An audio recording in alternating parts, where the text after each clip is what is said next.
Hey guys, I welcome you all to An Academy CA Foundation YouTube channel. So guys, जैसे कि BC के chapter 2 का super revision चल रहा था एंड आज है दोस्तों BC के चैप्टर 2 का लेक्चर नंबर 2। आइए इस वीडियो को स्टार्ट करते हैं। सो जो लोग मुझे नहीं जानते उनको बता दूं कि I am Monish Vora, I am a chart accountant and मैं आप सबको दोस्तों पढ़ाता हूँ सीए फाउंडेशन का इकोनॉमिक्स एंड बीसी के। आप हमारे इस टेलीग्राम चैनल को ज्वाइन कर सकते हैं जिसकी लिंक डिस्क्रिप्शन बॉक्स में आपके साथ शेयर कर दी गई है। इस पे हमारे डेली सेशन के लिंक्स आपके साथ शेयर किए जाते हैं। आप जो है दोस्तों अगर मेरे सारे सेशन देखना चाहते हैं, सारे रिवीजन सेशन देखना चाहते हैं तो इन सब की लिंक एक जगह पे आपको मिल जाएगी जो कि livedaily.me/ca livedaily। इस लिंक पे चले जाना। यहाँ पे आप एमवी सर वाले टैब पे अगर जाएंगे, एमवी सर वाले टैब पे जाइए तो वहां पे आपको मेरे सारे सेशन की लिंक्स एक जगह पे मिल जाती है। सो आपको दोस्तों क्या करना है, अगर आपके एग्जाम दिसंबर 2021 में है, जो कि ऑब्वियसली ये वीडियो दिसंबर 21 वाले स्टूडेंट्स के लिए है, तो आप लोगों के लिए हमारी पूरी Baahubali team RTP MTPM previous year question batch लेके आई है अनअकैडमी के प्लस प्लेटफॉर्म पे। So Google Play Store App Store से अनअकैडमी ऐप को इंस्टॉल कीजिए एंड वहां पे आप आपका गोल सिलेक्ट कीजिए सीए फाउंडेशन। तो वहां पे जाके आप अनअकैडमी का प्लस या आइकॉनिक सब्सक्रिप्शन ले सकते हैं। दोनों में सेम क्लासेस मिलती हैं, लेकिन प्लस में आपको मिलते हैं पीडीएफ नोट्स एंड आइकॉनिक में मिलते हैं पीडीएफ नोट्स के साथ साथ printed books, personal mentor, study planner and बहुत सारे एडिशनल बेनिफिट्स। तो आप अगर सब्सक्रिप्शन लेना चाहते हैं तो एमवी सर कोड यूज करें तो आपको एडिशनल 10% का डिस्काउंट मिलता है आपके सब्सक्रिप्शन पे। तो प्लस या आइकॉनिक का सब्सक्रिप्शन लीजिए, या तो आप चाहो तो आप कॉम्बो सब्सक्रिप्शन भी ले सकते हैं। फाउंडेशन इंटर दोनों की क्लासेस एक ही सब्सक्रिप्शन मिल जाती है। मई 2022 स्टूडेंट्स के लिए ये वाला सब्सक्रिप्शन बहुत ही ज्यादा जबरदस्त हो सकता है। तो कॉम्बो लीजिए 12 मंथ्स या 24 मंथ्स का, राइट। तो आप प्लस का कॉम्बो या आइकॉनिक का कॉम्बो ले सकते हैं। Again use code MP sir तो आपको जबरदस्त 10% का डिस्काउंट मिल जाएगा। सो आइए हमारा लेक्चर स्टार्ट करते हैं। कैडबरी में 2003 के आसपास का था ये, right, if I am not wrong. 2000 देखो अक्टूबर 3 तो है, लेकिन उसी समय का था ये, राइट। तो यहाँ पे वर्म्स जो है ना, मतलब कीड़े निकले थे कैडबरी चॉकलेट में से, ठीक है। हाँ ठीक है ना, तो 10-15 साल पहले की बातें हैं। तो उसमें से क्या निकले थे, कीड़े निकले थे। तो यहाँ पे कैडबरी कंपनी को दन दनादन कंप्लेंट्स आ रहे थे पूरे इंडिया से कि चॉकलेट में क्या कीड़े निकल रहे हैं, और इसकी जो है quality of the product became questionable. जो पहले लोग जो है क्या करते थे बताओ, पहले लोग जो इतना विश्वास करते थे इस चॉकलेट के ऊपर, अब आप एक बार सोच के देखो, अगर आपको एक बार पता चला कि इसमें कीड़े निकल रहे हैं तो फिर क्या होगा बताओ, तो फिर क्या होगा बताइए जल्दी से।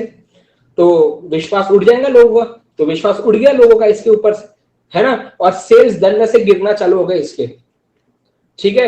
एंड रेगुलेटरी अथॉरिटी ने क्या कर दिया, इसके ऊपर प्रोब ऑर्डर कर दिया, मतलब क्या, इन्वेस्टिगेशन चालू हो गया, है ना, कि ऐसा ये चॉकलेट में तो ऐसे कीड़े वगैरह क्यों निकल रहे हैं। तो कैडबरी ने ऐसा रोना चालू नहीं किया, यही इसमें सीखने लायक है कि कैडबरी ने कैसे फाइट बैक किया इस चीज के लिए, ठीक है। सो यहाँ पे जो है इन्होंने बोला, कैडबरी ने सबसे पहले इन हाउस क्वालिटी इन्वेस्टिगेशन किया कि ऐसा क्यों हो रहा है। तो उनको तब पता चला कि उनके कैडबरी के पैकेजिंग में गड़बड़ है, कैडबरी के पैकेजिंग में गड़बड़ है। आपको पता है पहले ना, मतलब अभी भी कैडबरी में पहले ये ऐसा पर्पल कलर का होता है, ठीक है, पैकेज, एंड अंदर गोल्ड कलर का वो होता है, गोल्डन रैपर होता है। पर पहले के जमाने में ये गोल्डन रैपर नहीं हुआ करता था, राइट। तो उनको पता चला कि ये जो पैकेजिंग है ना, इसमें गड़बड़ है ना, वो पैकेजिंग अपना खुल जाती है बहुत बार, ऐसा हो रहा था पहले, इसलिए उसमें कीड़े बाहर से लग रहे थे, चॉकलेट बनाने में कोई कीड़ा नहीं था। तो ये इन्वेस्टिगेशन करने के बाद उनको पता चला कि ऐसा हो रहा है, इसीलिए उन्होंने विद इन 90 डेज, ये बहुत ज्यादा फेमस है बेटा केस स्टडी, कि 90 दिन के अंदर उन्होंने पूरी अपनी पैकेजिंग चेंज कर दी एंड अंदर गोल्डन रैपर फिर उस समय पे इंट्रोड्यूस किया था, राइट। सो उसको बोलते थे लोग न्यू प्योरिटी सील्ड पैक, कि अब हमने प्योरिटी को इसको क्या इंप्रूव कर दिया है, ऐसा डबल पैकेजिंग करके, समझ रहे। एंड साथ ही साथ इसके स्टोरेज में भी गड़बड़ होती थी कि लोग क्या करते थे, चॉकलेट को ऐसे फ्रिज में रख देते थे या तो बाहर रख देते थे शेल्फ पे, जिससे क्या होता था कि वो पैकेज जल्दी खराब हो जाता था, कीड़े जल्दी लगते थे। इसीलिए उन्होंने वोल्टास कंपनी के साथ वीसी कूलर करके एक ये जो होता है ना, इसे वीसी कूलर बोलते हैं। ये ऐसा बड़ा भी होता है, कहीं कहीं पे दुकानों पे ऐसा छोटा सा भी होता है, टेबल के ऊपर रखा होता है वीसी कूलर, है ना, उसके अंदर चॉकलेट्स होती है।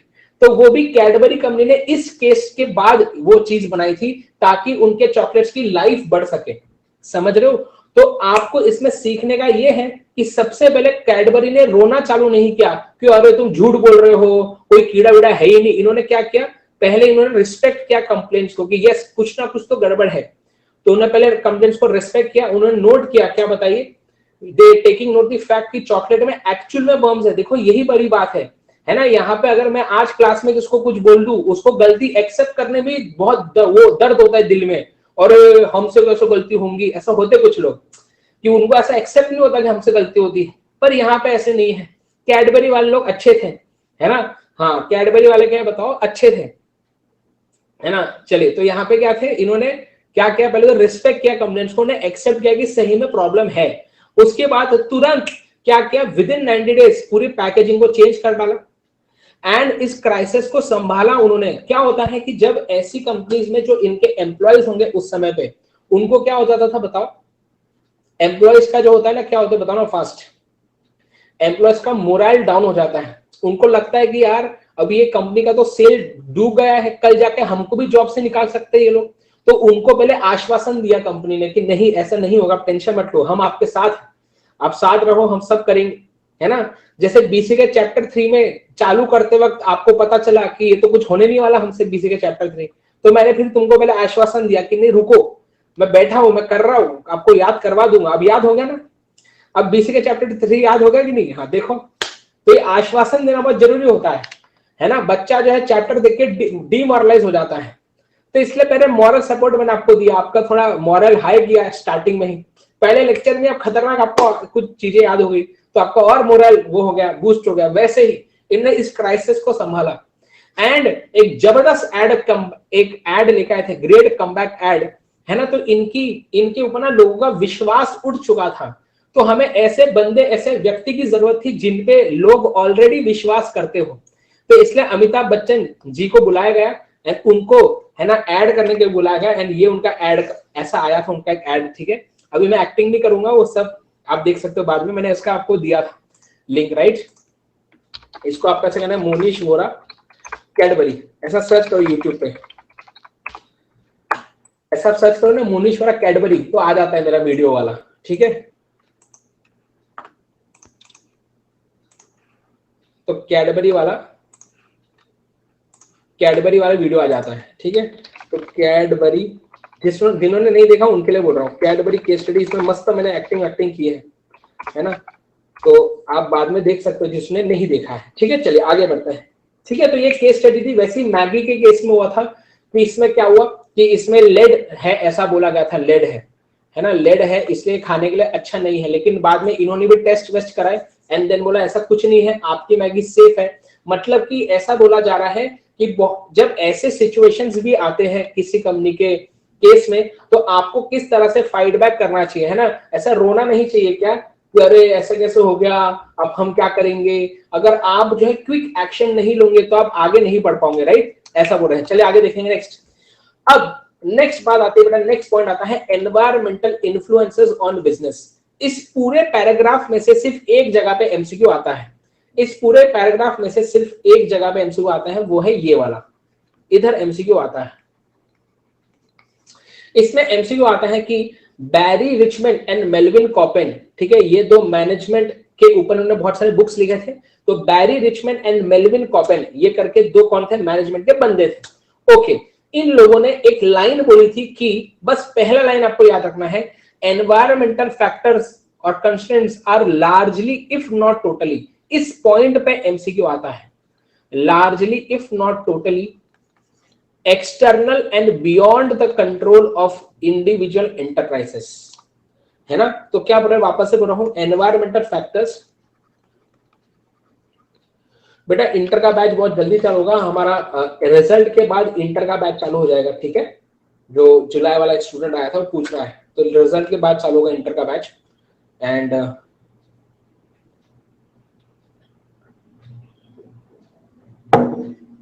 आरती बोल रही सर मैं पास हो गई, तो आरती मुझे लग रहा है अंतर्यामी होंगे, उनको पहले से ही पता है कि पास हो गए। अच्छा पहले ही पास हो गए थे, अच्छा तो अभी तो चल रहा है ना फास्ट ट्रैक बैच, अगर नवंबर में एग्जाम तो फास्ट ट्रैक बैच चल रहा है अभी, अब फास्ट ट्रैक बैच ज्वाइन कर लो, है ना, जो चल रहा है अभी ग्रुप 2 का, वहां पे पढ़ सकता हूँ मुझसे, ठीक है। चलिए तो क्या बोल रहा है, इन्होंने क्या बोला बेटा बताओ, एनवायरमेंटल फैक्टर्स आर डैश, है ना, ये आता है एमसीक्यू में, R dash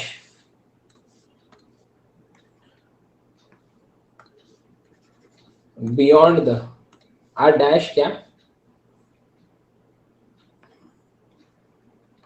control of enterprises.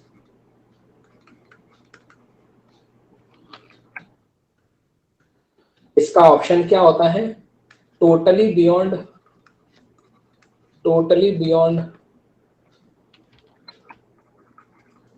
Next बोलेंगे largely if not totally, beyond the control. Option C क्या बोलेंगे बताओ, ऑप्शन सी क्या बोलेंगे, within the control of enterprises, या option D all of the above. ऐसा टाइम पास एक हो सकता है, ठीक है। तो क्या बोलोगे कि लार्जली इफ नॉट टोटली, मतलब क्या है कि एनवायरमेंटल फैक्टर में कुछ इंटरनल फैक्टर्स होते हैं, कुछ एक्सटर्नल फैक्टर्स होते हैं। आप इंटरनल फैक्टर को कंट्रोल कर सकते हो लेकिन एक्सटर्नल फैक्टर्स को कंट्रोल नहीं कर सकते। तो वही बोल रहा है कि पूरा जो एनवायरमेंट होता है, वही बोल रहा है कि पूरा जो एनवायरमेंट होता है इसमें कुछ फैक्टर्स क्या है, इंटरनल है, और बाकी सारे क्या है, एक्सटर्नल है। तो कुछ इंटरनल फैक्टर्स हैं एंड कुछ एक्सटर्नल फैक्टर्स हैं। मैं इंटरनल फैक्टर्स को थोड़ा बहुत कंट्रोल कर सकता हूं लेकिन एक्सटर्नल फैक्टर्स को कंट्रोल नहीं कर सकता। तो यही चीज वो बोल रहे हैं, ठीक है, यही चीज वो बोल रहे हैं। ओके यस, तो याद रखना लार्जली इफ नॉट टोटली, याद रहेगा, लार्जली इफ नॉट टोटली याद रहेगा क्या बताओ फास्ट जल्दी से। एमसीक्यू आते, किसने बोला था ये, बैरी रिचमैन एंड मेल्विन कॉपेन। बस इतना इस उस पूरे पैराग्राफ में याद रखना एमसीक्यू के लिए। नेक्स्ट बात है framework to understand the environmental influences, कि एनवायरमेंटल इन्फ्लुएंसेस को समझने का फ्रेमवर्क, एक क्या सिस्टम आपको दिया है ना, एक ढांचा दिया है। फ्रेमवर्क मतलब क्या, ढांचा, एक सिस्टम आपको दिया है, ठीक है। ओके हाँ चलिए, सो यहां पे देखेंगे क्या है, क्या बोलता है कि कैसे, तो बोलता है सबसे पहले आप क्या जानना चाहते हो कि आपके एनवायरनमेंट में जो फैक्टर्स है वो कैसे आपको अफेक्ट करने वाले हैं। तो सबसे पहले बोलता है first take an initial view, एक बेसिक एक आप अंडरस्टैंडिंग लीजिए कि आपका एनवायरनमेंट कितना ज्यादा अनसर्टन है। जैसे कि मोबाइल फोन इंडस्ट्री के केस में क्या बहुत जल्दी मार्केट बदलता है, क्या बहुत ज्यादा अनसर्टन है, एक आध महीने में ही इतनी नई टेक्नोलॉजी आ जाती है कि पुराने मोबाइल एकदम क्या हो जाते हैं, ऑब्सोलीट लगने लगते हैं। तो आप एक इनिशियल व्यू लो, है ना, जैसे कि बुक्स, समझिए बुक्स के बिजनेस में, क्या बुक्स के बिजनेस में जैसे हम पढ़ाई की बुक्स की बात करें, क्या वो दन दनादन बदलते जाते क्या पूरे हैं, क्या मैथ्स की बुक हर साल बदलेंगे क्या बताओ, चलो क्या मैथ्स की, मतलब क्या है कि मैथ्स की बुक का जो मार्केट है वो बहुत ज्यादा अनसर्टन नहीं है। बात समझ में आ रहा है, अगर आप मैथ्स की बुक बेचते हैं तो इसका मार्केट बहुत ज्यादा अनसर्टन नहीं है, लेकिन मोबाइल फोन का मार्केट ज्यादा अनसर्टन है। ये फील आ रही है बात में क्या बोल रहा हूं। तो आप सबसे पहले अंडरस्टैंड कीजिए कि आप जो भी बिजनेस करते हैं उस केस में आपका जो मार्केट है, आपका एनवायरनमेंट है, वो कितना ज्यादा अनसर्टन है। समझ में आ रही बात है, क्या वो स्टैटिक है, मतलब सेम रहता है, बहुत कम चेंजेस होते हैं, या वो बहुत दन दनादन बदलता है। समझ लो बात, it is simple to understand या is it complex to understand. तो पहले एक इनिशियल व्यू लीजिए कि आपका एनवायरनमेंट कैसा है, उसके बाद आप आपके एनवायरनमेंट में चेक कीजिए, ऑडिट कीजिए, मतलब क्या, चेक कीजिए कि कौन से फैक्टर्स आपको इन्फ्लुएंस कर सकते हैं। तो उसका एक लिस्ट टाइप बनाइए कि कौन से factors are likely to affect your organisation. And third point में कीजिए कि देखो अगर मैंने लिस्ट बनाया कि टोटल 15 फैक्टर्स है जो मुझे अफेक्ट कर सकते हैं, तो क्या पूरे के पूरे 15 एक साथ अफेक्ट करेंगे क्या, नहीं, तो जो इन 15 फैक्टर में से इमीडिएट इफेक्ट करता होगा आपको, जिसका इमीडिएट इफेक्ट आ रहा होगा, उस पे ज्यादा ध्यान दो पहले। तो बोलता है the final step is to focus more towards an explicit consideration of the immediate environment of the organisation. तो जो फैक्टर्स इमीडिएट आपको अफेक्ट कर सकते हैं उस पे पहले ज्यादा फोकस करो। मैंने अभी जो बोला है इसी को दूसरी बार सुनोगे तो भी समझ में आ जाएगा, पहली बार में भी आपको समझ में आ गया होगा। आगे बढ़े, चलिए बताइए, है ना। चलिए आगे देखेंगे नेक्स्ट।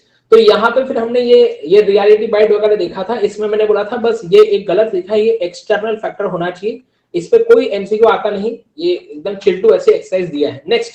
नेक्स्ट बात आती है बेटा environmental analysis versus environmental scanning. इसमें मैंने बोला था बच्चे गड़बड़ करते हैं, आपने कल एमसीक्यू क्विज में देखा होगा परसों, अभी भी 50% बच्चों ने गड़बड़ की थी। याद आ रही बातें, याद आ रही, मैं जो बोलता हूं वो होता है ना, बिल्कुल होता है ना। चलिए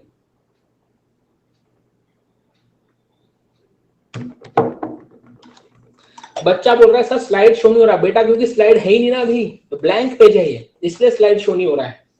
ठीक है, मैं कुछ लिख रहा हूं अभी, हाँ अब लिखूंगा तो शो होगा, देखो जबरदस्त एकदम। हाँ तो देखेंगे क्या बोल रहा हूं मैं, एनवायरमेंटल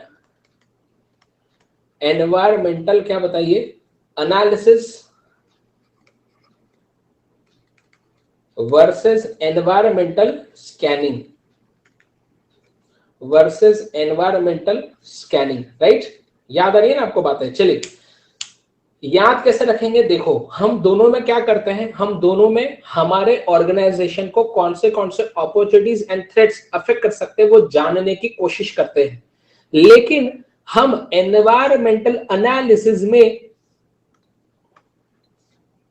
एंटीसिपेट करते हैं। एंटीसिपेट करना मतलब प्रिडिक्शन करते हैं कि फ्यूचर में कौन से अपॉर्चुनिटीज एंड थ्रेट्स अफेक्ट कर सकते हैं। एंड मैं एनवायरमेंटल स्कैनिंग में क्या करता हूं, मैं एग्जिस्टिंग अभी के अभी कौन से अपॉर्चुनिटीज एंड थ्रेट्स मुझे अफेक्ट कर रहे हैं, मैं एग्जिस्टिंग अपॉर्चुनिटी थ्रेट्स को आइडेंटिफाई करता हूं। समझ रहे, तो दोनों क्या है, दोनों में हम क्या कर रहे हैं, दोनों में हम अपॉर्चुनिटीज एंड थ्रेट्स को जानने की कोशिश कर रहे हैं, पर एनवायरमेंटल एनालिसिस में हम एंटीसिपेट कर रहे हैं अपॉर्चुनिटीज एंड थ्रेट्स को, एंड मैं एनवायरमेंटल स्कैनिंग में एग्जिस्टिंग अपॉर्चुनिटीज एंड थ्रेट्स को आइडेंटिफाई कर रहा हूं। दोनों में फर्क समझ में आ रहा है। ये बेटा आज है आपका और ये आपका कल है, ये आपका आज है और ये आपका कल है, समझ लो कुछ। चलो जाने दो, बहुत डीप था बेटा, कोई बात नहीं, चले आगे बढ़ते हैं नेक्स्ट। हाँ सो देखेंगे यूटिलिटी ऑफ एनवायरमेंटल एनालिसिस, मतलब एनवायरमेंटल एनालिसिस का क्या यूज है ना। एंड ये पर्पस मतलब क्या, क्यों करते हैं एनवायरमेंटल एनालिसिस, वो ये है। ठीक है, पहले यूज देखते हैं। अगर मैं अभी से एंटीसिपेट कर लूं कि क्या कौन सी अपॉर्चुनिटीज मुझे फ्यूचर में मिल सकती है, तो क्या उसके लिए मैं अभी से तैयारी कर सकता हूं। फील आ रहा है, जैसे कि आप इस बात को समझना बात को, मैं आपको एग्जांपल दे रहा हूं कि जैसे कि मैं समझो पहले सिर्फ इकोनॉमिक्स बीसी के पढ़ाता था पहले, लेकिन बाद में मुझे बोला कि सर आप अनअकैडमी वाले बोलते सर आप प्लीज एफएम इको भी पढ़ाइए सीए इंटर लेवल पे। तो अब इन्होंने ऐसा बोला होगा कि कल से चालू कर दो, उन्होंने 3-4 महीने का टाइम दिया होगा। तो पहले से ही मैंने एंटीसिपेट किया कि फ्यूचर में ये अपॉर्चुनिटी आने वाली है, तो क्या मैं अभी से तैयारी करना चालू कर सकता हूं वो सब्जेक्ट पढ़ाने के लिए। समझ में आ रही बात है मैं क्या बोल रहा हूं आपको। अरे नोट्स बनाने का वो नहीं करूंगा क्या चालू, हाँ ऐसा।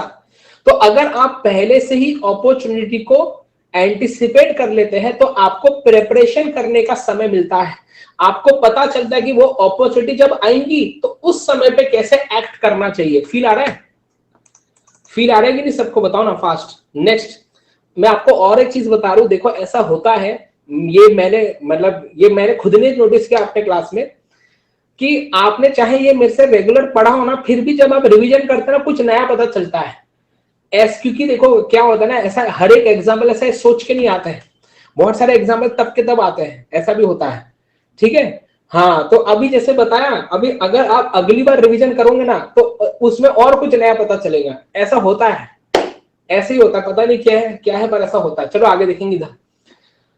तो आप अगर एंटिसिपेट करोगे क्या बताओ अपॉर्चुनिटीज, तो आप पहले से तैयार रह सकते हो कि जब वो आएंगी तो तब हम किस तरह से रिस्पॉन्ड करेंगे, ऐसा समझे। नेक्स्ट, फ्यूचर में कोई थ्रेट आने वाला है, उसको मैंने अभी से क्या कर लिया, एंटिसिपेट कर लिया कि 3-4 महीने बाद कोई थ्रेट आ सकता है जिससे मेरे ऑर्गेनाइजेशन को लॉस हो सकता है। तो अभी से क्या कर लो, एक प्लान बना लो जिससे आप उस थ्रेट्स को प्रिवेंट कर सकते हो, उस थ्रेट से कैसे बच सकते हो। समझ में आ रही बात है क्या बोल रहा हूं। बट फ्यूचर इज अनसर्टन, हमारा फ्यूचर क्या है, अनसर्टन है। क्या ऐसा जरूरी है क्या कि हम जो सोचे वैसा का वैसा ही हो, ऐसा जरूरी है बताओ? नहीं, ऐसा जरूरी नहीं कि हम जो सोचे एग्जैक्टली वैसा हो। तो फिर एंटिसिपेट करने की जरूरत ही क्या है? तो बेटा इस प्रकार से तो आपको जीवन में कुछ भी नहीं करना चाहिए, है ना। जैसे हम भी तो क्या करते हैं, जैसे हम जब पैसा कमाते तो हम पैसे को सेव करते हैं। तो क्यों करते हैं सेव? अपने को थोड़ी ना मालूम कि कल जीना है मरना है ना, क्योंकि वो तो अनसर्टन है, पर फिर भी करते हैं ना। तो क्यों करते हैं, है ना, क्योंकि अगर अपन हर चीज में ऐसा सोचेंगे तो कुछ करेंगे नहीं बेटा। सो जाओ बेटा, फिर तो घर चद्दर उठकर सो जाओ फिर, समझ रहे हो। हाँ, तो हम क्यों करते हैं, बेहतर डिसीजन लेने के लिए। So in order to take better decisions हम एंटिसिपेट करते हैं चीजों को। समझ में आ रही बात है मैं क्या बोल रहा हूं? ऐसा होता है, यही पर्पस होता है डिमांड फोरकास्टिंग का भी। अगर आप याद कर पाएंगे, पता नहीं आपने इकोनॉमिक्स चैप्टर 2 पढ़ा है या नहीं, ठीक है। 7 सितंबर से चालू कर रहा हूं इकोनॉमिक्स चैप्टर 2 का रिविजनरी सीरीज, है ना, स्टार्ट होने वाला है। जबरदस्त, बहुत कम लेक्चर्स में पूरा कराएंगे। चलो छोड़ो अभी वो बात, इधर देखो। डिमांड फोरकास्टिंग का भी उसमें ऐसा बोलता है वो कि आप अभी से डिमांड फोरकास्ट कर रहे, पर क्यों कर रहे हो, वो क्यों कर रहे हो? फ्यूचर में तो एग्जैक्टली उतनी डिमांड हो हमको मालूम नहीं, तो क्यों कर रहे हो बेटा? क्योंकि अगर मुझे पता रहा कि फ्यूचर में 1 लाख यूनिट बिक सकते हैं, तो अभी से मैं प्रोडक्शन करके तो रख पाऊंगा ना। मतलब क्या, डिसीजन लेने में मुझे हेल्प होती है। हाँ, तो डिसीजन लेने में हेल्प होती है, इसीलिए तो देखो, in order to take better decisions हम फ्यूचर को एंटिसिपेट करते हैं। समझ में आ रही बात है क्या बोल रहा हूं? यस, चलिए समझ में आ रही बात है।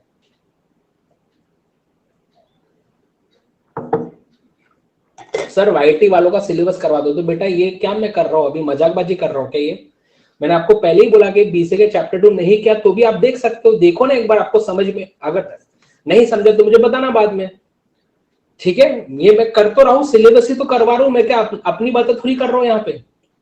हाँ, आपका वाईटी पे इकोनॉमिक्स चैप्टर 1 मैंने करवा दिया है, चैप्टर 2 करवा दिया है। अब आ रहा है बीसीए के चैप्टर 3, वो भी देखो जाके यूट्यूब पे, वो भी तो बराबर करवा रहा हूँ, देखो तो सही एक बार जाके, वो भी तो करवा रहा हूँ मैं वहां पे। फिर आपका इकोनॉमिक्स चैप्टर 3, 4, 5 वो भी होगा, है ना। तो सब हो तो रहा है, मैं और क्या करूं बेटा, एक ही जाने में ही तो मैं एक टाइम पे एक ही चीज कर सकता हूं, है ना। हाँ, आप इसको अटेंड करो, आपको समझ में आएगा, ठीक है। चलिए इधर आप, चलिए देखेंगे पर्पस ऑफ एनवायरमेंटल एनालिसिस देखेंगे। तो क्या करते हैं हम बताओ, हम हमारे ऑर्गेनाइजेशन के एनवायरमेंट में जो जो करंट एंड पोटेंशियल चेंजेस, जो फ्यूचर में चेंजेस हो सकते हैं, उसके बारे में हम अभी से जानकारी रखना चाहते हैं। क्यों? जब लॉन्ग टर्म डिसीजन लेना रहता है, जिसे हम स्ट्रेटेजिक डिसीजन बोलते हैं, ये चीज भी हम कहां पढ़ते हैं, डिमांड फोरकास्टिंग के अंदर। डिमांड फोरकास्टिंग के अंदर आता है क्या, long term demand forecasting, short term demand forecasting. Long term demand forecasting क्यों करते हैं, स्ट्रेटेजिक डिसीजन लेने के लिए। शॉर्ट टर्म डिमांड फोरकास्टिंग क्यों करते हैं, टैक्टिकल डिसीजन लेने के लिए। तो स्ट्रेटेजिक डिसीजन लेने के लिए, लॉन्ग टर्म डिसीजन लेने के लिए मुझे फ्यूचर के बारे में नॉलेज होनी चाहिए, तभी तो लॉन्ग टर्म डिसीजन ले पाऊंगा। इसीलिए एनवायरमेंटल एनालिसिस करना पड़ेगा, ताकि पता चले फ्यूचर में क्या अपॉर्चुनिटीज एंड थ्रेट्स हैं। स्ट्रेटेजिक डिसीजन मेकिंग लेने के लिए मुझे इनपुट्स मिलेंगे एनवायरमेंटल एनालिसिस करके। एंड नेक्स्ट, क्या हमारे मैनेजर्स के थिंकिंग एबिलिटी अपग्रेड होंगी। जैसे कि हमको ऐसा लगता है कि फ्यूचर में कोई नई टेक्नोलॉजी आने वाली है, तो अभी से हम सोचना चालू करते हैं कि वो नई टेक्नोलॉजी हम कैसे डेवलप कर सकते हैं। फॉर एग्जाम्पल, जब एयरपॉड्स आने के थे, तो ऐसा हुआ होगा क्या कि एप्पल ने ऐसा चुटकी में ला लिया एयरपॉड्स? पहले 1-8 साल से चालू हो गया होगा कि इस तरह का कुछ प्रोडक्ट आने वाला है, तो बाकी कंपनीज ने सोचना चालू किया होगा कि फ्यूचर में अगर ऐसा कोई प्रोडक्ट आने वाला है, तो अभी से उन्होंने अपना थिंकिंग चालू किया होगा कि हम भी कैसे ये प्रोडक्ट बना सकते हैं। समझ में आ रही बात है। तो in order to facilitate and foster strategic thinking, हमें एनवायरमेंटल एनालिसिस करना चाहिए ताकि हमारी थिंकिंग डेवलप हो। और हम जो है नए नए आइडियाज के बारे में सोच सके। समझ में आ रही बात है? नेक्स्ट आगे देखेंगे, एनवायरमेंटल स्कैनिंग क्या करते हैं यहाँ पे भी देखो हम क्या करते हैं, यहाँ पे आइडेंटिफाई करते हैं अपॉर्चुनिटीज एंड थ्रेट्स को। यहाँ पे भी ले रहे हैं स्ट्रेटेजिक डिसीजन ही, इसीलिए मैंने स्टार्टिंग में आपको डिफरेंस बताया, क्योंकि अगर आप पढ़ने जाओगे तो सब सेम सेम लगता है, दोनों सेम सेम लगता है, समझ रहे हो? लेकिन मैंने आपको मेन पॉइंट करवा दिया है। यहाँ पे क्या आना चाहिए, एंटिसिपेट मेन पॉइंट है, यहाँ पे आइडेंटिफाई मेन पॉइंट है। तो देखिए स्कैनिंग मस्ट आइडेंटिफाई, दिख रहा है आप सबको, identify threats and opportunities existing in the environment. समझ रहे हो? तो अभी कौन से थ्रेट्स एंड अपॉर्चुनिटीज एग्जिस्ट कर रहे हैं वो हम उसकी बात करते हैं। अश्वित बोला सर अब नहीं दिख रहा, हाँ इतना आपने कर दिया सर अब नहीं दिख रहा है। अच्छा ओके, कोई सॉरी बेटा सॉरी, ये लो अब दिख रहा है, हाँ अब दिख रहा है सर, ठीक है। अब तो बोलता है एनवायरमेंटल स्कैनिंग करने के लिए आपको 4 फैक्टर्स कंसीडर करने पड़ते हैं, इवेंट्स, ट्रेंड्स, इश्यूज, एक्सपेक्टेशंस, है ना? इवेंट्स, ट्रेंड्स, इश्यूज, एक्सपेक्टेशंस, आपको 4 क्या करने पड़ते हैं, 4 फैक्टर्स कंसीडर करने पड़ते हैं एनवायरमेंटल स्कैनिंग करने के लिए। इस पे भी एमसीक्यू आता है, ठीक है? चलिए देखेंगे फास्ट जल्दी से। इवेंट, किसी भी चीज का होना उसे इवेंट बोलते हैं, है ना? तो event are certain happening in the internal और external environment of an organisation. फिर से सर्टेन हैपनिंग, किसी भी चीज का होना, किसी भी चीज का अकर होना, उसे क्या बोलते हैं, इवेंट हुआ है, ऐसा। समझ में आ रही बात है?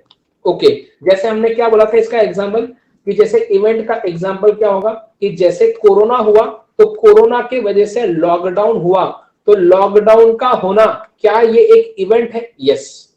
आगे नेक्स्ट, देन आता है आपका ट्रेंड, कि इस इवेंट के वजह से हमें क्या ट्रेंड देखने को मिला है, हमें हमारे एनवायरमेंट में क्या पैटर्न ऑफ चेंजेस देखने को मिले हैं। तो trend suggest a pattern of change, these are the general tendencies that happen along which events take place। Events के वजह से जो है क्या होता है बताओ, आपको जो पैटर्न ऑफ चेंज समझ में आता है उसे बोलते हैं क्या, बताइए? ट्रेंड्स। तो ट्रेंड्स का होता है ग्रुपिंग ऑफ सिमिलर और रिलेटेड इवेंट्स। तो जब लॉकडाउन हुआ तो हमने सिमिलर इवेंट्स को ग्रुप किया। कौन से इवेंट्स को? मैंने बोला कि देखो लॉकडाउन की वजह से आजकल लोग इंटरनेट का बड़ा यूज कर रहे हैं। तो मुझे कैसे पता चला? जब मैंने डेटा इकट्ठा किया, हर जगह का डेटा इकट्ठा किया एक साथ, तब पता चला अच्छा इंटरनेट यूसेज बढ़ रहा है। समझ में आ रही बात है? इसे बोलते हैं ट्रेंड। ओके, इसे क्या बोलते हैं? ट्रेंड। ओके, इसमें ना आपको एक एमसीक्यू आता है कि changing of preferences from oily food to healthy food, changing of customer preferences from oily food to healthy food, क्या आपको एक पैटर्न ऑफ चेंज समझ में आ रहा है? तो ये ट्रेंड का एग्जांपल होता है। समझ में आ रही बात है? थम्स अप करके बताएंगे यस और नो।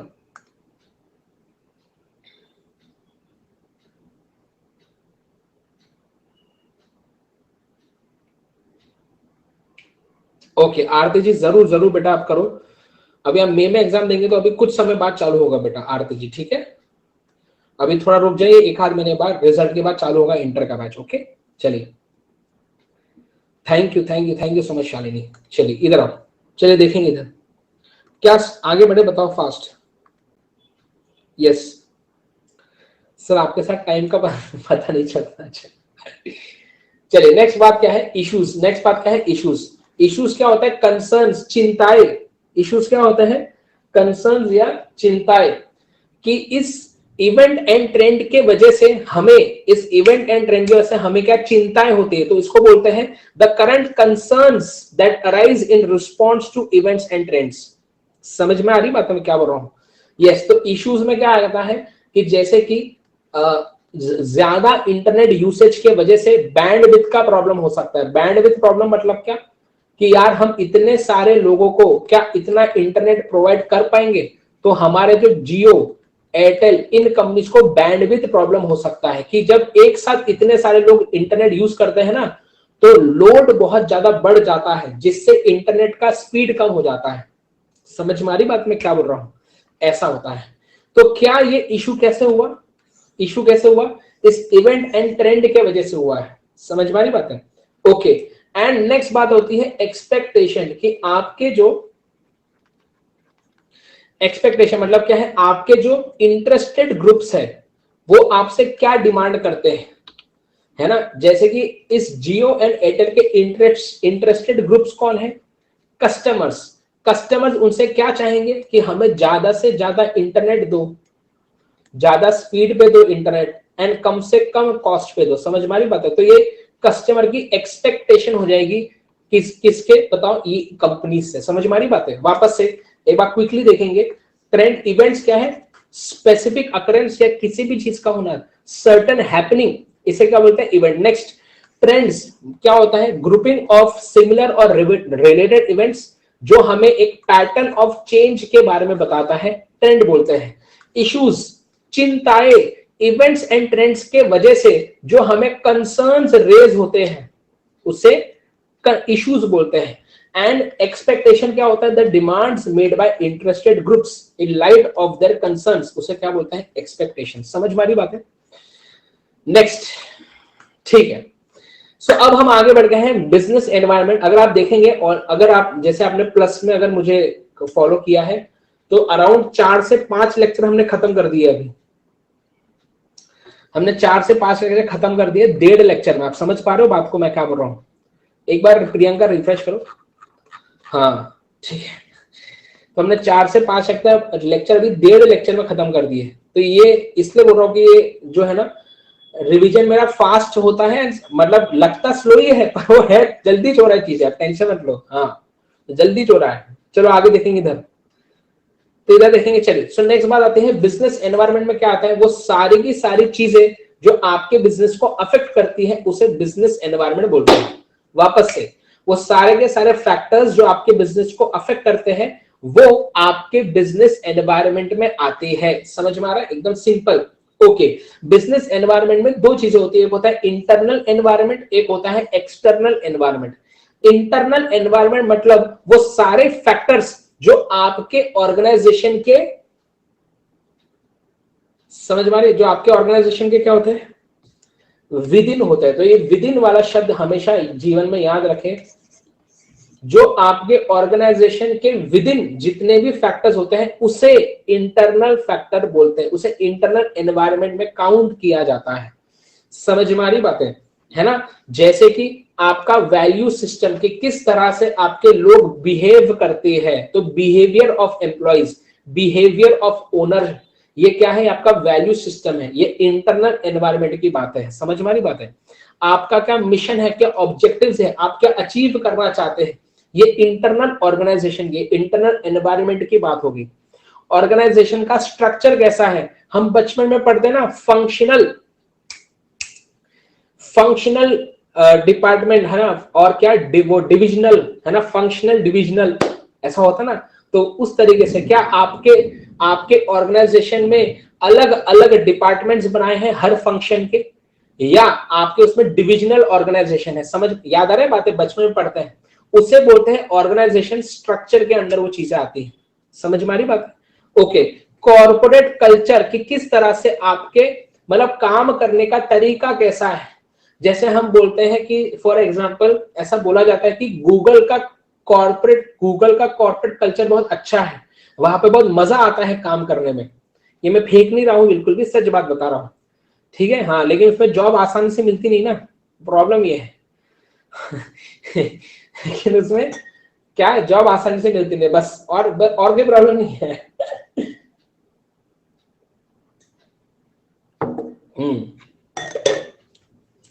जैसे कि कुछ ऑफिसेस में ऐसा होता है कि आपको ना 10-11 बजे तक रात को रुकाएंगे, मतलब वहां का कल्चर अच्छा नहीं है काम करने का, ऐसा वो आता है कॉर्पोरेट कल्चर में। समझ में आ रही बात है?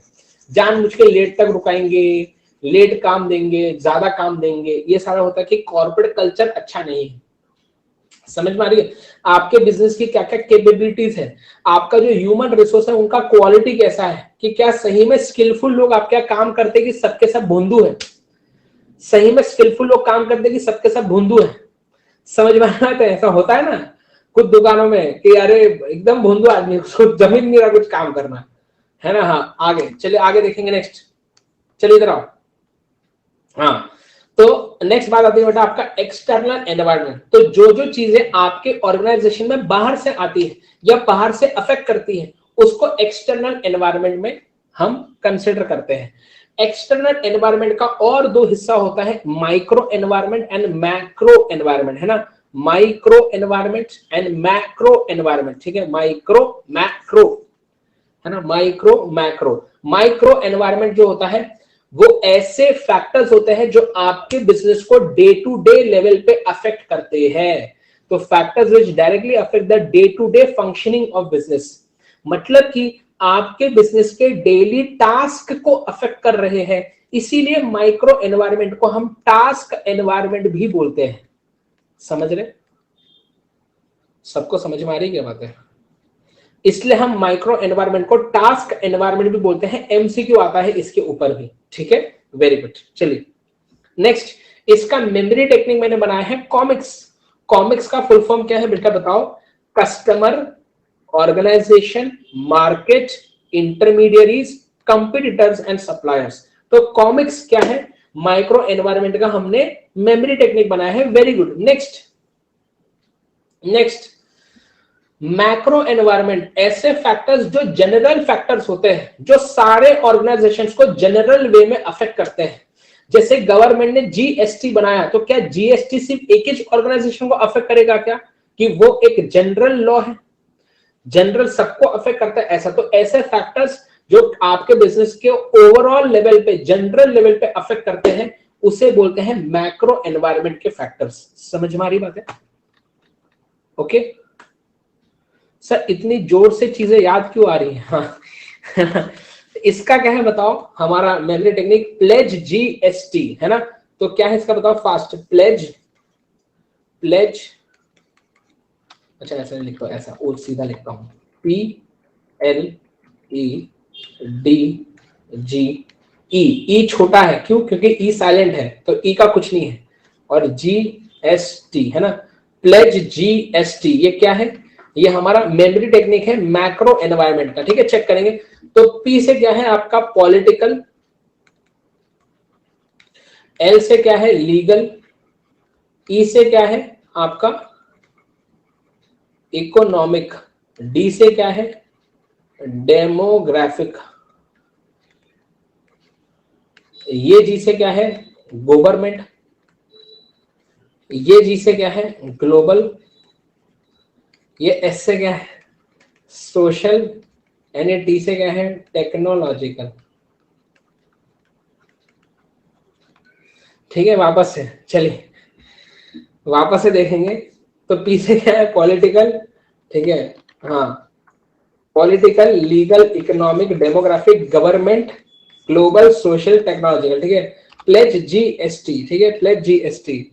हाँ क्या हुआ सर? कुछ नहीं हुआ बेटा, मैं तो कुछ बोला ही नहीं। चलो ठीक है, ठीक है, समझ वाली बात है। हाँ चल नेक्स्ट आगे देखेंगे। हाँ फिर आगे देखेंगे बेटा। नेक्स्ट बात ये है, हाँ मैंने ऐसा कुछ नहीं बोला है, तुम कुछ भी फालतू बातें बोल रहे हो, मैंने ऐसा कुछ भी नहीं बोला है। हाँ चलो, मैंने किसका कुछ नाम, मैं ऐसा बात नहीं करता फालतू। चलो इधर आओ, इधर देखो। तो बोलता है कि देखो जिस तरह से, हाँ देखो, बोले जिस तरह से आपका इंडिया है, इंडिया समझो, इंडिया आपका ऑर्गेनाइजेशन है, समझो इंडिया इज योर ऑर्गेनाइजेशन, ठीक है। तो क्या इंडिया अर्थ के अंदर काम करता है? मतलब इंडिया अर्थ के अंदर है? Yes, okay. तो जो चीजें इंडिया के अंदर हो रही है, समझो बात को, जो चीजें इंडिया के अंदर हो रही है वो इंडिया के इंटरनल फैक्टर कहलाएगा। समझ में आ रहा है बातें? वो इंडिया का इंटरनल फैक्टर कहलाएगा। अच्छा, अब इंडिया क्या अर्थ के अंदर है? तो जो अर्थ में चीजें हो रही होगी, क्या वो भी इंडिया को जनरल वे में अफेक्ट करेगी? अच्छा, है ना। अब जनरल वे मतलब क्या? नहीं, जनरल वे में नहीं, डायरेक्ट वे में अफेक्ट करेगी। क्यों डायरेक्ट वे में करेगी बेटा?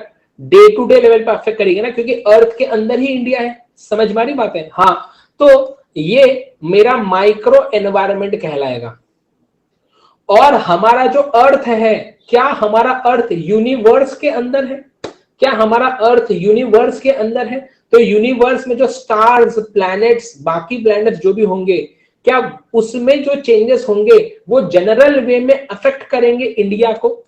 तो ये चीज मैक्रो एनवायरनमेंट में आती है, ठीक है। तो इसका एक एग्जांपल लिया है आपको इंटरनल, माइक्रो और मैक्रो को समझाने के लिए कि आपके ऑर्गेनाइजेशन के विद इन जो हरकतें हो रही है उसे इंटरनल एनवायरनमेंट बोलते हैं, राइट। आपका जो ऑर्गेनाइजेशन को डे टू डे बेसिस पर अफेक्ट करते हैं फैक्टर्स, उसे माइक्रो एनवायरनमेंट बोलते हैं। और जो फैक्टर्स जनरल वे में, ओवरऑल वे में आपके बिजनेस को अफेक्ट करते हैं उसे मैक्रो एनवायरनमेंट बोलते हैं। मजा आएगा नहीं बताइए? समझ में आ रही बात मैं क्या बोल रहा हूं? दिस इज कॉल्ड जहर एग्जाम्पल एंड अमेंडमेंट। हाँ, आगे बढ़ेगा। यस सर, आप बीसीके नहीं पढ़ाते तो हमारा क्या होता? कुछ नहीं होता बेटा, कोई और पढ़ाता बीसीके आपको। यही जीवन है बेटा, ऐसे ही होता है ना। चलो आगे नेक्स्ट। हाँ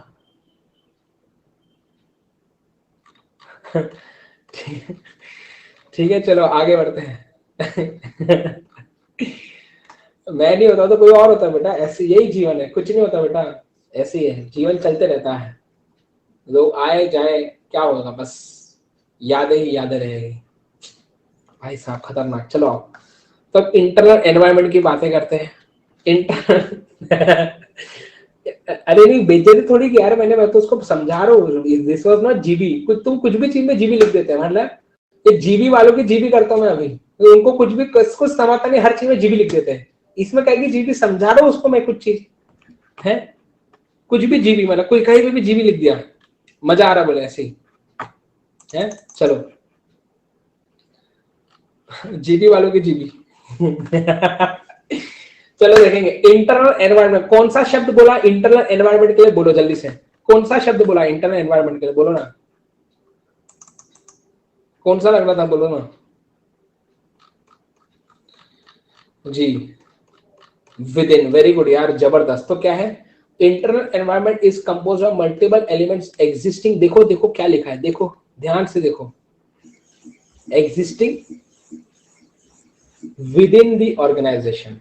जब ये शब्द एमसीक्यू में दिखेगा तभी आप इंटरनल एनवायरनमेंट को टिक मारना। ये समझ में आ रही बातें? ये जो मैं कर रहा हूं ना, क्योंकि बच्चा भूल जाता है इसलिए आपको याद दिला रहा हूं। हाँ, तो इसलिए जो है क्या बोल रहा हूं वापस से, आपको जो है जब ये विद इन शब्द दिखता है तभी टिक मारना है। पर फिर भी मुझे पता है आपकी हरकतें कैसी है, फिर भी आप जब विद इन शब्द नहीं रहेगा ना तो भी तुम इंटरनल एनवायरनमेंट को टिक मारोगे और फिर तुमको फटके लगेंगे, समझ रहे हो? इसलिए इतना ज्यादा मैंने किया है उसको। ठीक है, चलिए आइए। एक बच्चे ने गिन लिया कि मैंने 32 बार गोले किए थे इसमें, वाह जबरदस्त। चलो आओ इधर, इधर देखेंगे। तो जो भी आपके इंटरनल एनवायरनमेंट में क्या आएगा कि आपके कॉर्पोरेट कल्चर कैसा, आपका वैल्यू सिस्टम कैसा, आपका लीडरशिप स्टाइल कैसा, ये सारी चीजें किस में आती हैं? बिहेवियर ऑफ एम्प्लॉयज कैसा है, सारी चीजें इंटरनल एनवायरनमेंट में आती है। हमने स्टार्टिंग में डिस्कस कर लिया। नेक्स्ट बात आती है एक्सटर्नल एनवायरनमेंट, है ना। एक्सटर्नल एनवायरनमेंट में दो आते हैं, कौन से? Micro, macro. माइक्रो क्या होता है? जो डे टू डे बेसिस पर अफेक्ट करता है। मैक्रो क्या होता है? जो जनरल लेवल पे अफेक्ट करता है ओवरऑल ऑर्गेनाइजेशन को। ओके,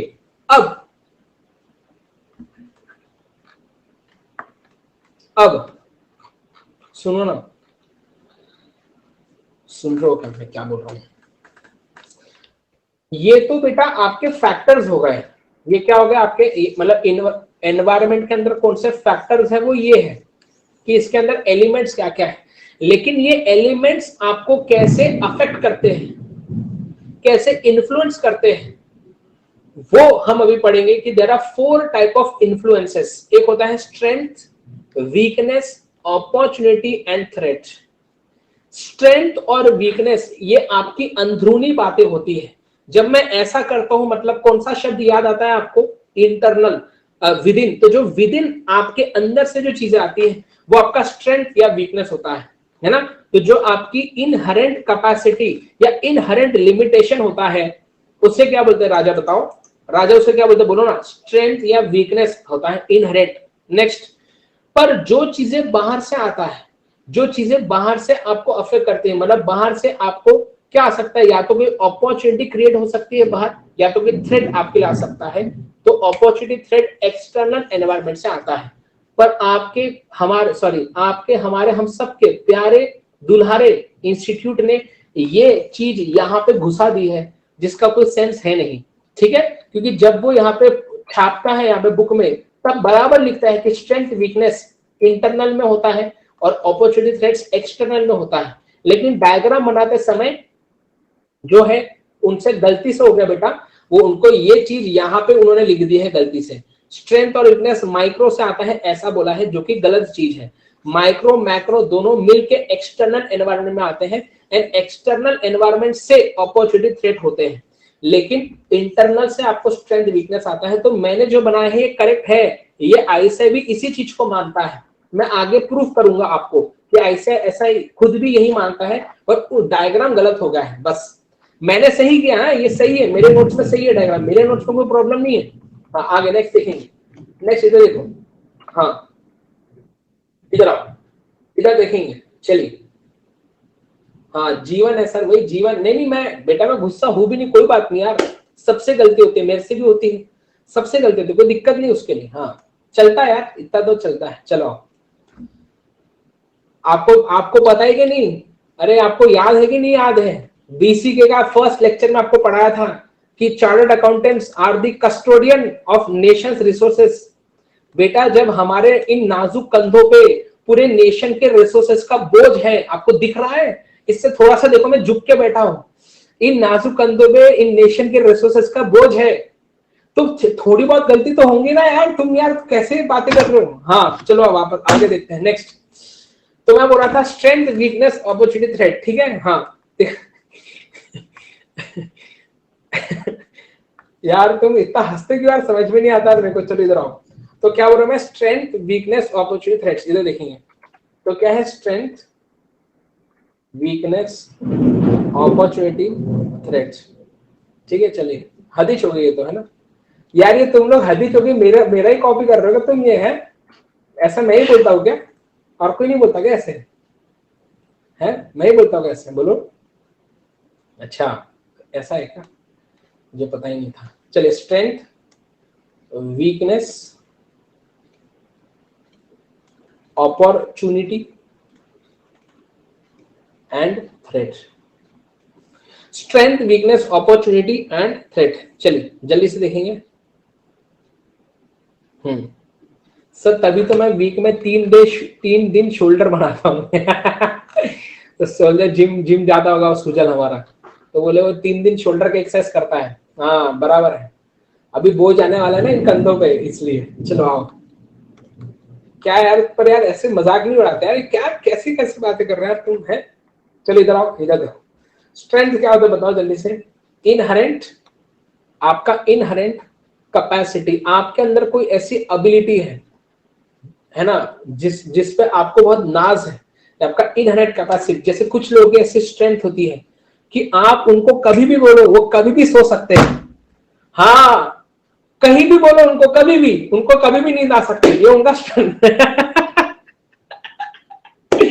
ये बेटा this is an inherent capacity, समझ रहे हो, सबके अंदर ये वो नहीं होता है, समझ रहे हो। हाँ कभी भी नींद आ सकती, बताओ, ये खतरनाक लोग होते हैं, समझ रहे हो। हाँ तो क्या है, ये टैलेंट हिडन टैलेंट होता है जी। चलो वापस आते हैं, तो मजाक कर रहा हूं मैं। इनहेरेंट कैपेसिटी क्या हो सकता है, जैसे कि आपका स्ट्रेंथ हो सकता है कि आप लंबे समय तक कंसंट्रेट कर सकते हो पढ़ते वक्त, ये एक स्टूडेंट का स्ट्रेंथ हो सकता है। समझ मारी बात मैं क्या बोल रहा हूं, ये एक स्टूडेंट का स्ट्रेंथ कहला सकता है कि वो एक समय पे मतलब एक बार में लंबे समय तक कंसंट्रेट कर सकता है। जैसे कुछ ऐसे लोग होते हैं जिनको ना 10 मिनट में उनका कंसंट्रेशन चला जाता है ना। अभी क्लास देखते देखते एकदम से दिखता है, अरे इंस्टाग्राम पे क्या आ गया, अरे व्हाट्सएप पे क्या आ गया। तो ये जो बच्चे होते हैं इनको कंसंट्रेशन का प्रॉब्लम है, एक बार में एक जगह पे कंसंट्रेट नहीं कर पा रहे हैं। हाँ अभी मेरे क्लास को क्या करेंगे, बैकग्राउंड में डालेंगे, आवाज तो आती रहती, बैकग्राउंड में डालेंगे और फेसबुक वो इंस्टाग्राम का फीड देखते बैठेंगे। क्योंकि क्या होता है, उनको लगता है कि कुछ चलना चाहिए, आप समझ रहे हो।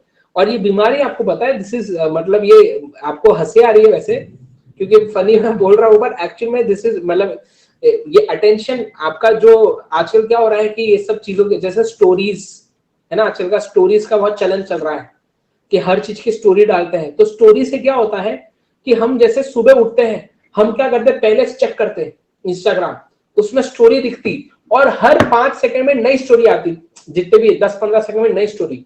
मतलब हमारे दिमाग में कैसा हो रहा है बार बार, अब सोचो, मैं मजाक नहीं कर रहा हूं, आपके दिमाग के ना ऐसा कंडीशनिंग हो रही है कि आपको हर 15 सेकंड में कुछ नया चाहिए।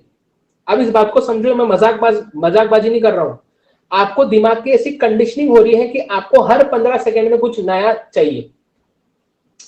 देखो मैं आपको समझा रहा हूं, जैसा अगर आपकी ऐसी आदत होगी ना कि हर 1 घंटे में आपने कुछ खाना चालू कर दिया, अगर आप ऐसा 1 महीने तक करेंगे ना, तो उसके अगले महीने आपको हर 1 महीने 1 घंटे बाद खाना चाहिए ही चाहिए, क्योंकि वैसे कंडीशनिंग हो जाती है। ये समझ में आ रही बात है मैं क्या बोल रहा हूं? तो इसके वजह से अटेंशन कम हो रहा है लोगों का, क्योंकि उनको हर 15 सेकंड 30 सेकंड में कुछ नया चाहिए, है ना। अभी एमवी सर पढ़ा रहे, ऐसा चलेगा नहीं, तो नाचो गाओ ये चलना चाहिए बीच बीच में, तो कुछ मजा आता है। तो कुछ तो अभी अब एमवी सर नाचेंगे गाएंगे तो नहीं क्लास में, तो क्या करे, तो जो दूसरे नाच रहे गा रहे उनको देखो इंस्टाग्राम पे, ऐसा समझ रहे बात क्या बोल रहा हूँ? हाँ ऐसा। तो चलिए छोड़ो ये बात को, आगे देखते हैं नेक्स्ट। देन वीकनेस क्या होता है आपका? इनहेरेंट लिमिटेशन होता है आपका वीकनेस। इनहेरेंट लिमिटेशन होता है आपका वीकनेस, ठीक है। समझ रहे हो क्या? सर हंसते हंसते पेट दुख रहा यार, यार मैंने तो कुछ जोक मारा ही नहीं यार, हद होती है। तुमको क्या मेरे को देख के हंसी आ जाती क्या? ऐसा ऐसा कर रहे हो तुम? मतलब हद ही हो गई है तो, है ना, हद ही चुकी है तो। चलो आगे। हाँ हाँ बोल रहे हैं, बताओ। शर्म शर्म नाम की कोई चीज ही नहीं है क्लास में, है? हाँ बोल रहे हैं यहाँ पे, बताओ। सबको सबको ब्लॉक किया जाए। सर आप कुछ नहीं बोलते फिर भी हंसी आती, पता नहीं क्यों यार। ये तो ये तो यार ये अलग ही बात है यार, है। हाँ चलो आगे। चलिए नेक्स्ट। तो इनहेरेंट लिमिटेशन के आपके अंदर कोई दिक्कत है, जैसे कि ये जैसे मैंने बोला कि किसी किसी को नींद आ जाती है, उसकी वीकनेस हो सकती है कि वो बहुत उसको बहुत मतलब बहुत जल्दी लेजी हो जाता है वो, है ना, बहुत जल्दी वीकनेस आ जाती है ऐसा। तो ये इनहेरेंट लिमिटेशन आपका हो सकता है ना। यस नेक्स्ट देखेंगे। अपॉर्चुनिटी क्या है? फेवरेबल कंडीशन, जो एक्सटर्नल एनवायरनमेंट से आपको मिलता है। अगर इस आपने कंडीशन को क्या कर लिया, ग्रैब कर लिया, तो आपको प्रॉफिट हो सकता है फ्यूचर में, राइट। एंड आपका थ्रेट क्या होता है? Unfavourable condition. अच्छा ठीक है चलिए। तो स्ट्रेंथ एक बार पढ़ेंगे। स्ट्रेंथ क्या है?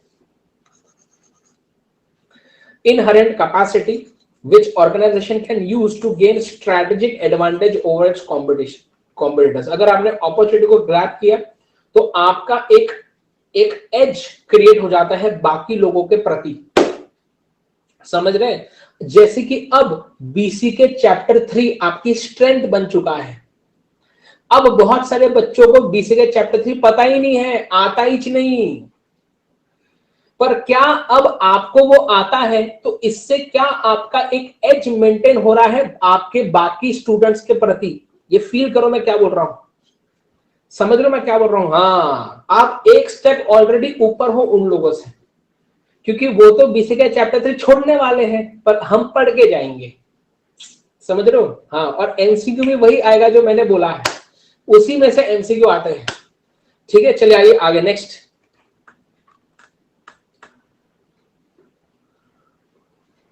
सर आपको पता है मेरे फ्रेंड ने मेरे से बात लगाया है चैप्टर 3 पर। क्या लगाया है? बात लगाया है, शर्त लगाया है। अच्छा बेट लगाया है, अच्छा वो बेट लगाया है। अरे अब मैंने तो आज आपको बता देना प्लस में, अब तो बेट पे बेट लगाना है।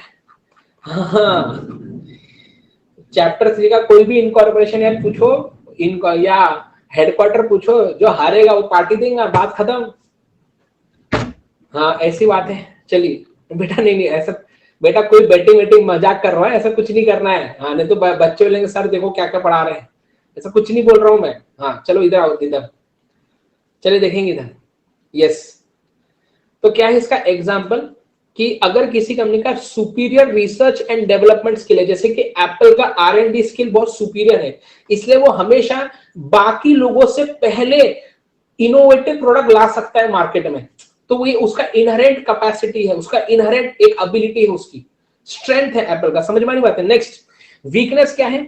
इनहेरेंट लिमिटेशन, आपके अंदर कोई कमी है जिसके वजह से आपको डिसएडवांटेज हो सकता है मार्केट में, ऐसा समझ रहे? जैसे कि अगर आप कोई सिंगल प्रोडक्ट लाइन पे ओवर डिपेंडेंट है, अगर वो सिंगल प्रोडक्ट चल रहा है इसलिए आपकी कंपनी चल रही है, अगर वो प्रोडक्ट ही बिकना बंद हो गया तो कंपनी बंद हो सकती है।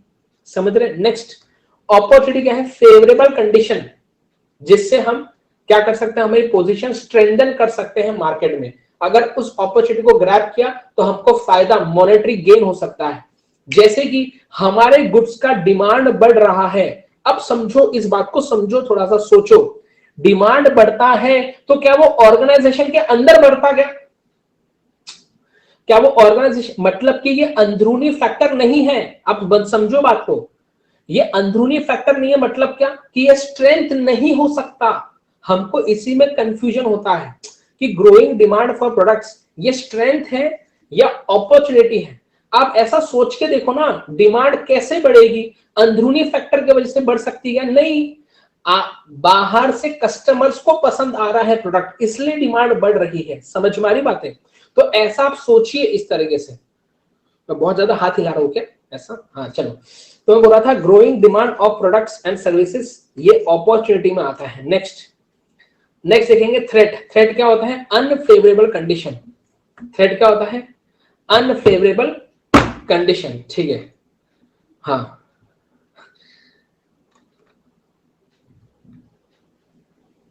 हाँ, अभी बस हो गया, ये आखिरी चीज है, अभी एंड कर देंगे, बस 2 मिनट में एंड कर रहे हैं सेशन को, ठीक है? 5:20 पे एंड कर देंगे, ठीक है? हाँ टेंशन मत लो, अब टेंशन मत लो, हाँ कर देंगे बेटा, कोई दिक्कत नहीं। चलो इधर आओ। A threat is an unfavourable condition जिसके वजह से आपको रिस्क या डैमेज हो सकता है आपके ऑर्गेनाइजेशन को। थ्रेट फिर से बाहर से ये हो रहा है, समझ में आ रही बातें, है ना? तो एन एग्जाम्पल ऑफ थ्रेट क्या है? इमरजेंस ऑफ न्यू कॉम्पिटिटर, जैसे कि टेलीकॉम सेक्टर में जब जियो आ गया था 2016 में, तो क्या हो गया था उसकी वजह से? बताओ, बाकी लोगों के लिए वो थ्रेट साबित हो गया था ऐसा। तो थ्रेट क्या है? Unfavourable condition. वापस से strength inherent capacity, weakness inherent limitation, अंदरूनी इनहेरेंट फैक्टर्स। नेक्स्ट अपॉर्चुनिटी बाहर से आता है, फेवरेबल कंडीशन। थ्रेट बाहर से आता है, अनफेवरेबल कंडीशन। चलिए नेक्स्ट आगे देखेंगे, लास्ट चीज ये पढ़ रहे हैं बस, इस पे बेटा एमसीक्यू आता है, इस पे बेटा एमसीक्यू आता है। क्या आता है एमसीक्यू? कि जो देखो प्रूफ होगा, अभी यहाँ पे प्रूफ होगा, देखो strength and weaknesses existing within organisation.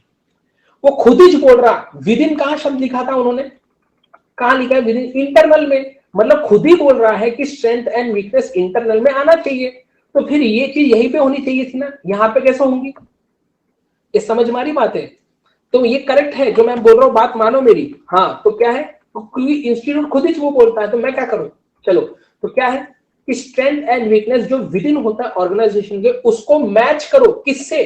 जो अपॉर्चुनिटीज एंड थ्रेट्स जो एनवायरमेंट में है, एक्सटर्नल जो एनवायरमेंट में है, तो आप आपके अंदरूनी स्ट्रेंथ एंड वीकनेसेस को बाहर के अपॉर्चुनिटी थ्रेट से मैच करो। क्या करो? मैच करो, और उसको मैच करके इफेक्टिव स्ट्रेटजी आप बना सकते हैं कि कैसे हम हमारे स्ट्रेंथ को यूज करके अपॉर्चुनिटीज को ग्रैब करें, एंड कैसे हम हमारे वीकनेसेस पे काम करके थ्रेट्स के इंपैक्ट को न्यूट्रलाइज करें, कम करें। यहां पे आज का सेशन होता है खत्म। आई होप आपको मजा आया होगा आज के सेशन में भी। Yes so guys, I hope कि आप सबको मजा आया होगा आज के सेशन में। सो आप अनअकैडमी प्लस या आइकॉनिक का सब्सक्रिप्शन ले सकते हैं, यूज कोड एमबी सर। अगर आपको मुझसे बढ़ के सही में मजा आता है तो एमबी सर कोड को यूज करें, ताकि अनअकैडमी को भी पता चले कि आपको हमारा कंटेंट अच्छा लगता है। तो आप प्लस या आइकॉनिक का सब्सक्रिप्शन ले सकते हैं। साथ ही साथ आप चाहे तो कॉम्बो सब्सक्रिप्शन भी ले सकते हैं, प्लस या आइकॉनिक का, जिसमें आपको फाउंडेशन इंटर दोनों की क्लासेस एक ही जगह पे मिल जाती है। यस, सो एमबी सर कोड यूज करेंगे तो एडिशनल 10% का डिस्काउंट मिलेगा। तो again thank you so much guys, thank you again. Like करें, शेयर करें, सब्सक्राइब करें हमारे चैनल को। Thank you again. अपना ख्याल रखें, अपने पेरेंट्स का ख्याल रखें, क्योंकि हम हमारे पेरेंट्स के बिना कुछ भी नहीं है। Thanks guys, bye bye.